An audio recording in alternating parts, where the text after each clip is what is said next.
everyone, I'm Christy Kirk. Welcome to Inside the Outside. And I'm Gary Kirk. Thank you so much for joining us. This week, we're going to talk about pet peeves on the trail. We all have them. A lot of us have the same ones, I think. Yes, and we're all probably guilty of a few of them, or at least have been guilty of them, and hopefully we're trying to do better.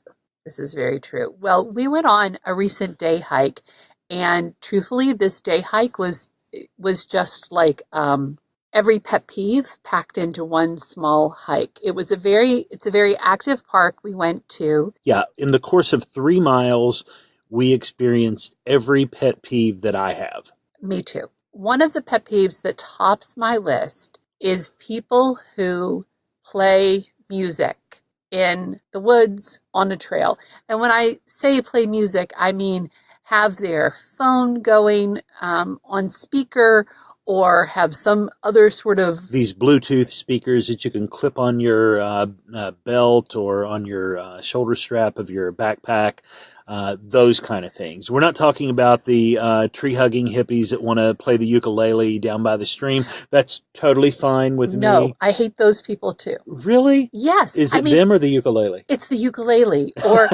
or whatever. Like, play your instrument at home. It doesn't have any place on the trail. I don't want to listen to your music, period, whether it's Bluetooth or an instrument you packed around. Oh, see, I'm a live music lover, so I could get behind that. No. I read somebody had a didgeridoo, or am I saying that right? Whatever. And they were talking about they would take that on the trail. I would hate that person. Well, that is pretty hipster, but it's also a hell of an instrument to master. So, I could admire that as well. Well, great. Glad you're talented. Take your talent someplace else. I like to go into the woods for quiet and peacefulness and, meditative silence, which means none of your instruments, your mandolin, your ukulele, your flute, your bagpipes, none of it. Nothing worse than a flautist on the trail. I know. And none of your music on your Bluetooth. I don't want to hear your music. Now, all jokes aside, it does irritate the heck out of me when I'm out there and somebody has, their music just blaring. I feel like the old man saying, "You kids get off of my lawn." But, I go into the outdoors to get away. And the last thing I want is somebody imposing their music, however lovely they may think it is. I don't want you imposing it on me. But you just said something really important, I think, because I think with our pet peeves and pet peeves shared by people who spend time outdoors, it's about your imposition on others. Yes. And that's the challenge with music is I'm not having the choice to hear your music. Like, maybe you are the best ukulele player ever, but I'm not choosing to buy a ticket. I'm out here choosing to do my activity, and you brought something that doesn't fit in this place. Right. On that note, I hate whistling too. I don't care about, Oh, see, I'm a whistler. I hate whistling. I hate it on the trail. I hate it in the car. I hate it anywhere in life. It has no point. I hate it. You make me want to whistle right now, but I'm going to refrain. I often tell you, please stop whistling. Really? Because it drives me insane. I never hear that. I hate it. Tell me how you really feel. So there, no whistling, no bad music. That's a big one for me. Another one for me is I'm an animal lover. I've definitely taken my dog hiking and camping before, and sometimes it's been good and sometimes it's been less good.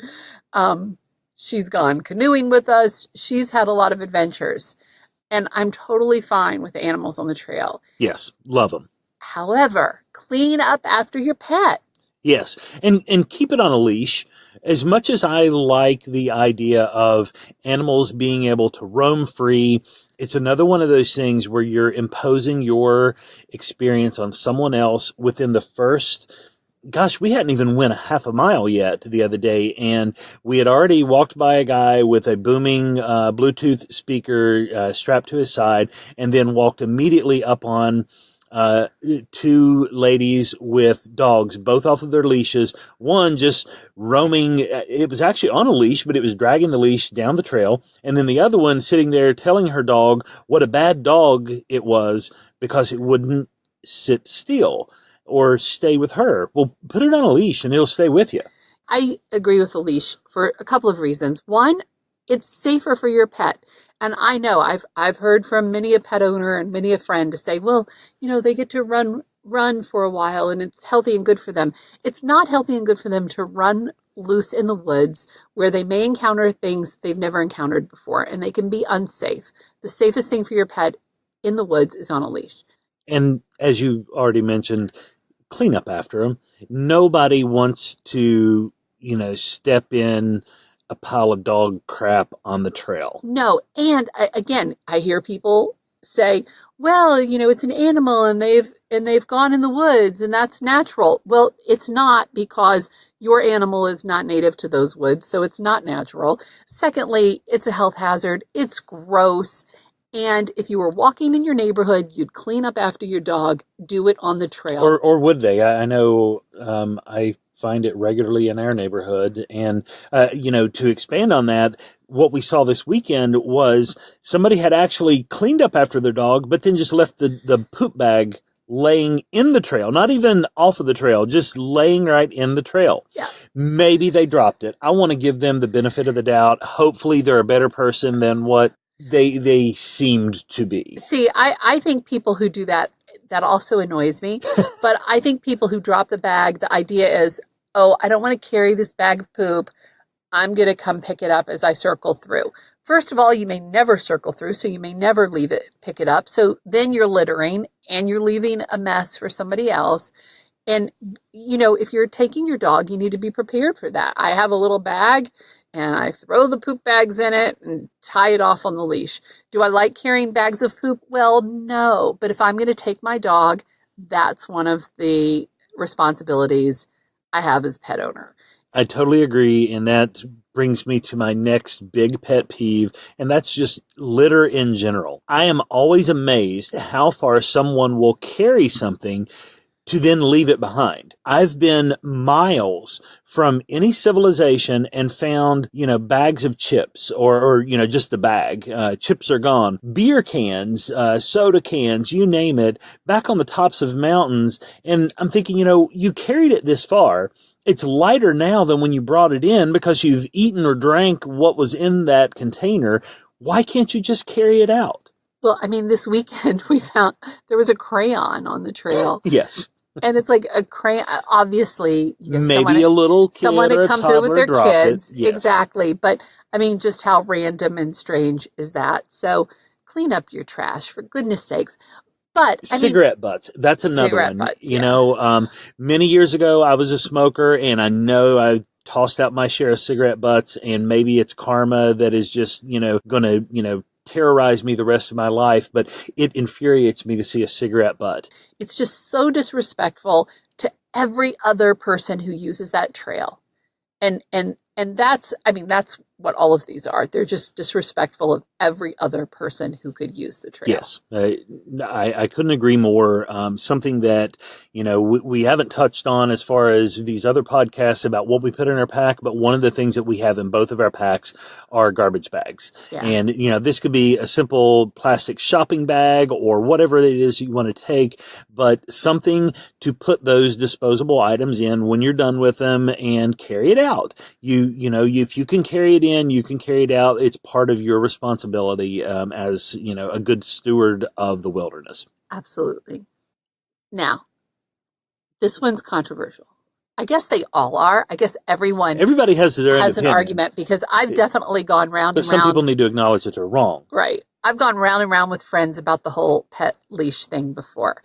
And again, I'll clarify. I'm not saying, well, let's walk away. Let's just walk away. Yeah. But CAIRNS, they've become so popular in recent years, and you cannot go on a hike anywhere without seeing this little stack of rocks. And they initially had a purpose. They're used in some countries as a trail marker, or also a way to remember someone or a place. Sure. And I will say that the first time I saw them on a trail, I'm like, and they were used as a trail marker on this particular trail, I'm like, oh, that's kind of lovely. Now I hate them. I know I saw you take out some aggression on one that I knocked one somebody had over. actually stacked it in the middle of the trail. It wasn't marking a transition in a trail. There was no forks. Somebody had just stacked a pile of rocks, artfully what done, but in the middle of the trail. Yeah, yeah. And my problem with them is, again, you go into nature, you go onto these trails to experience the natural environment, to experience the land as it is. And yes, just by walking in the woods, we're somehow changing things. But when you are mechanically changing the landscape by building your little tower of rocks, truthfully, it's gotten to the point that it infuriates me because you're changing the landscape. You're changing what people get to see and experience. And it makes me absolutely insane. And yes, I have returned those rocks to their natural environment. Um, I hate Cairns. I don't know if you put them back where they came from, but I don't know where they came from because someone had removed them from where they belonged. Fair enough. I have mixed feelings about them. The one that was piled in the middle of the trail, pain in the ass. But the ones that are done artfully, I know I took a few pictures while we were on this particular trail. We had a lot of quartz laying all over the place, and there was this one huge pile of quartz, and people had went there and made the cairns on top of this pile of quartz. It was off to the side. It was pretty. I didn't have that much of a problem with it, but I do understand where you're coming from and where the other side of this argument comes from, in that you are modifying nature, you're changing the landscape, and there is an impact for the wildlife, for the the insects, whatever lives in and or around these rocks that you've moved. So I get it. I'm just torn at times. Yeah, I'm not torn. And I'm sure we'll probably get some nasty comments, maybe some messages, whatever. I'd love to hear what other people have to say, good or bad. You don't have to agree with us. No, we're always up for a healthy debate on anything. But, yeah, I don't know that this debate will ever end because there'll always be both sides. I don't think it will either. But to me, it's just another form of vandalism. You're coming into a natural environment and you're messing with it. And I think Cairns have become so popular because no one in our society can do anything without taking a picture of it and putting it on social media. And yeah. I think Cairns have become popular simply because people want an Instagrammable photo that they can be like, in the woods, look what I made. And that's not the reason you're in the woods. And leave stuff alone, enjoy it, take pictures of what you see there. You don't have to touch anything or change anything to have a great experience. You make a great point. So I will say, check out our Instagram account, Inside the Outside Show. There's some beautiful pictures of Cairns on there. Are you kidding me? You really have posted pictures of Cairns? Well, yeah, I post pictures of everything on social media. I am guilty of exactly what you're talking about. You are. But, call it food for thought. I like to spark conversation every opportunity that I get. The irony is I work in social media and I almost never post pictures from real life or take pictures in real life. That's why I have to do twice as much work. I need you to help me out a little bit here. Yeah, but moving on, so, you mentioned vandalism, another form of vandalism that we see lots of. We definitely saw it on this trail. I am guilty of having done it in the past. I don't do it anymore, and that's tree carving. I don't want to know who was WUZ here at whatever date. I know I've carved those exact things and I totally regret it. It's vandalism. It doesn't help you or the tree or anybody else around. It's another one of those things where you're imposing your experience on somebody. Exactly. And I can't stand it now. All of the beech trees, and I don't know why it is, even when I was a kid, the beech trees were the ones, it's like they're a really good canvas for your carvings. That and shelters, these trail shelters. You'll never walk into a trail shelter and not see 1,000 or any less than 1,000 carvings in there with dates and initials and no, and trail shelters have trail books, so you can actually write it in a book and have all of that recorded without vandalizing anything. Well, I think we've ranted enough. Let's talk about something positive. Has there been anything good going on in your life, outdoorsy? Tell me something that makes you happy. Well, I did run on this one bridge that was really fun. Really? So, in addition to hiking, I also run. I do not. If you see me running, you should probably run too. Something is chasing me. Yeah. So, we have a great trail locally. It's the American Tobacco Trail, and it really is a lovely trail for running and biking. It's not a hiking trail. It's a recreational trail.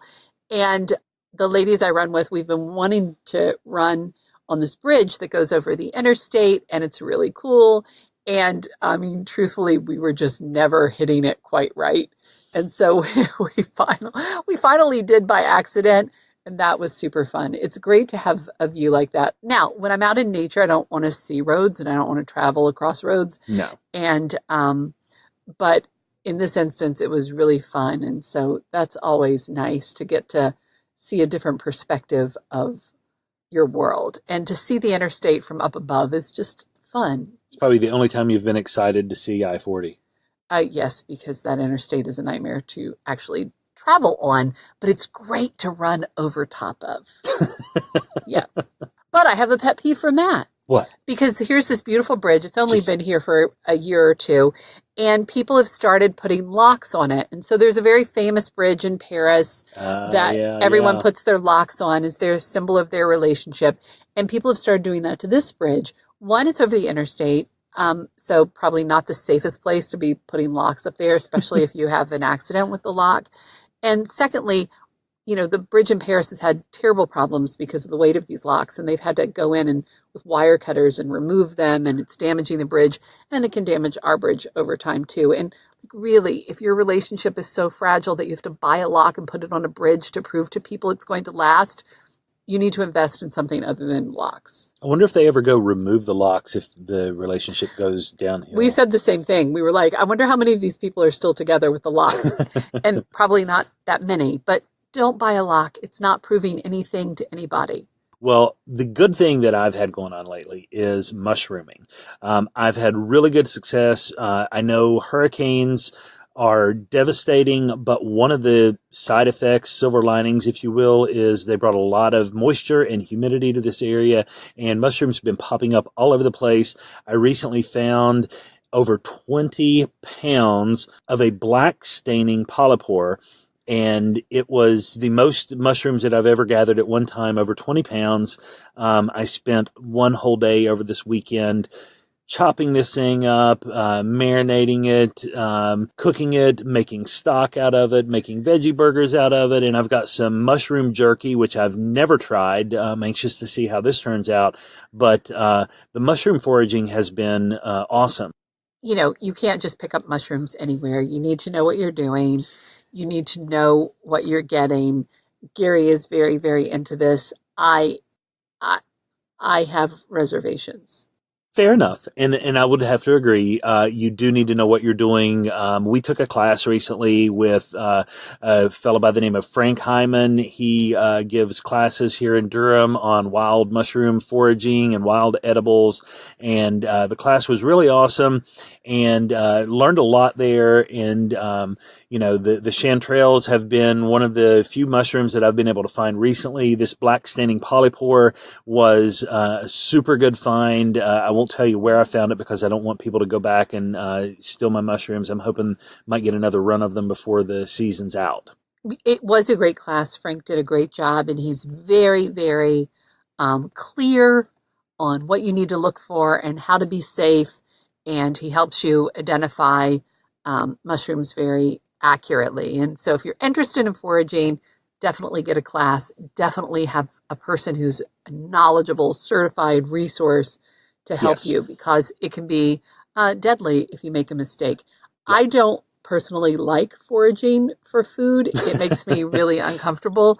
Again, the class was wonderfully informative. Yes, know what you're doing when you go out there. The one common quote in the mushroom world is, all mushrooms are edible, but some of them only once. make sure that you know what you're doing. Don't just double check with some random person on Facebook. You need to be able to check, double check, triple check, and know what you're eating. And, once you get a little bit of experience under your belt, this can be a really fun hobby. But when in doubt, just go to the grocery store. All right, I can't argue that. Yeah. I like the grocery store. Well, that does it for this week. We'd love to hear some of your pet peeves from the trail. You can check us out on Facebook, YouTube, and on Instagram. Feel free to reach out. We would love to see it, especially if you've got some really cool pics of these pet peeves like my CAIRNS.